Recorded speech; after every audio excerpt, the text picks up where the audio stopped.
ओम शांति। आज की प्रेरणादायक कहानी 56। नम्रता द्वारा नव निर्माण। बात बहुत पुरानी है। एक बहुत सुंदर बाग था, उसमें तरह तरह के फूल खिले हुए थे। बाग में एक तरफ फूलों की ही क्यारी थी। उन गुलाबों में एक गुलाब सबसे बड़ा था। सारे फूल उस राजा गुलाब कहकर पुकारते थे। राजा गुलाब अपने को इस राजा गुलाब भी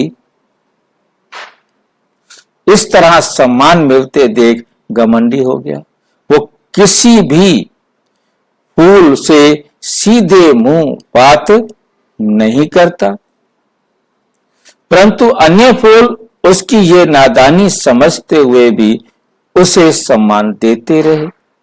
राजा गुलाब के पौधे की जड़ के पास एक काला पत्थर जमीन में गड़ा हुआ था। वो अक्सर उसे पत्थर को डांटता, ओ काले पत्थर, तेरी कुरूपता के कारण मेरा सौंदर्य बिगड़ता है, तू कहीं चला जा।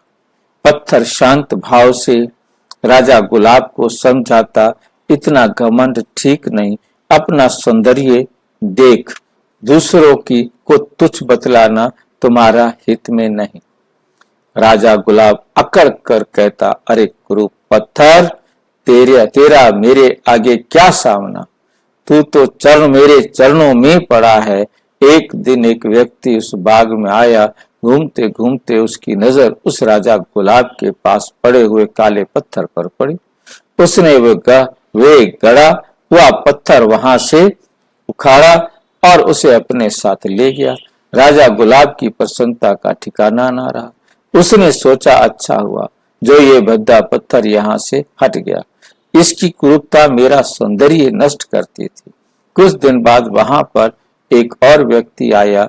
उसने राजा गुलाब को तोड़ा और एक मंदिर में जाकर भगवान की मूर्ति के चरणों में समर्पित कर दिया। राजा गुलाब को वहां बिल्कुल भी अच्छा नहीं लगा। वे वहां पड़े पड़े बाग में मिलने वाले सम्मान की बात सोच ही रहा था कि उसे हंसने की आवाज सुनाई दी। उसने इधर उधर देखा, परंतु कोई दिखाई ना दिया। उसे आवाज सुनाई दी, राजा गुलाब, इधर उधर क्या देखते हो, मुझे देखो, मैं उसी पत्थर की मूर्ति हूँ जिसे तुम हमेशा डांटते रहते थे, तुच्छ समझते थे। आज तुम मेरे ही चरणों में पड़े हो। तुम यहाँ कैसे आए? राजा गुलाब ने आश्चर्य से पूछा। मूर्ति रूपी पत्थर ने कहा, जो व्यक्ति मुझे ले गया था वो एक मूर्तिकार था। उसने ही तराश कर मुझे इस रूप में ढाला है। राजा गुलाब अपने किए पर पछतावा करने लगा। उसने मूर्ति रूपी पत्थर से क्षमा मांगी और कहा, मुझे मालूम हो गया कि घमंडी का सिर हमेशा नीचा होता है।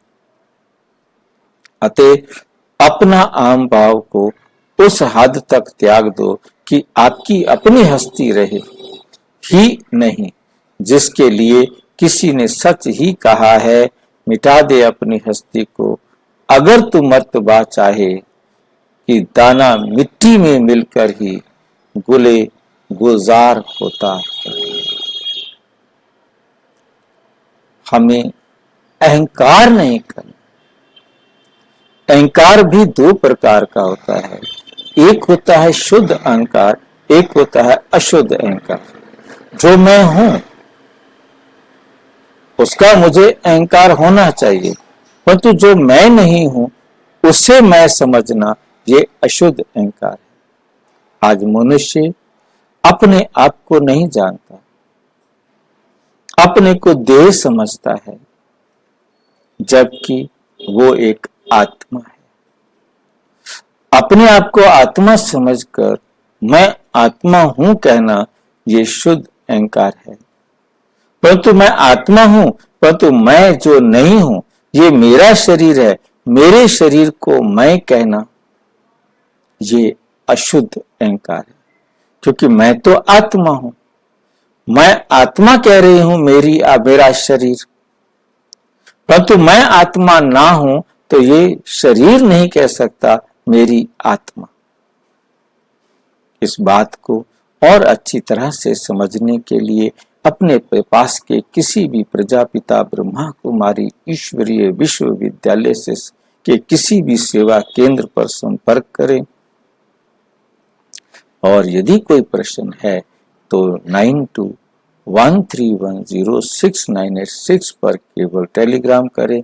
9650692270 पर केवल व्हाट्सएप करें, फोन नहीं। ओम शांति।